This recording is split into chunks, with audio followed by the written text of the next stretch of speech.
بادشاہ کا روزہ۔ بیان کیا جاتا ہے ایک شخص کی روزی کا انحصار بادشاہ وقت کی دریا دلی پر تھا۔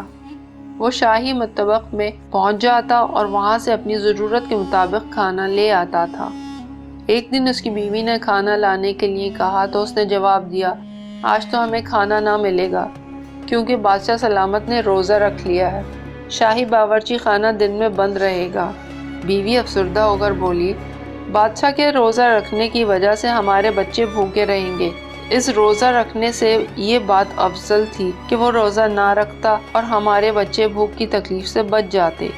روزہ رکھنا اس شخص کو زیب دیتا ہے جس کے دسترخوان سے غریب غربا دوپہر کا کھانا کھا پاتے ہوں۔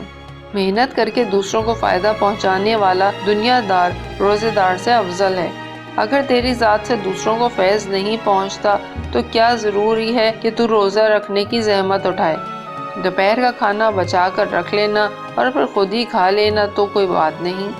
ایسے روزے سے تو بہتر ہے تو افطار کرے جو تیرے قلب میں پیدا نہ کرے سوز و گداز، جو تجھے بھوک کی زحمت سے نہ کر دے آگاہ، جو سنائے نہ تجھے تشنہ لبوں کی آواز۔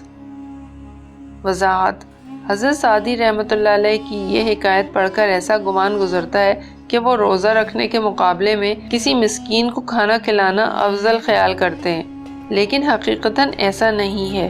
انہوں نے دراصل ایسے روزے کو فعل عبث بتایا ہے جو روزہ رکھنے کے مقاصد کو پس پش ڈال کر رکھا گیا ہو۔ خود اللہ پاک نے ایسے روزے کو فاقہ قرار دیا ہے۔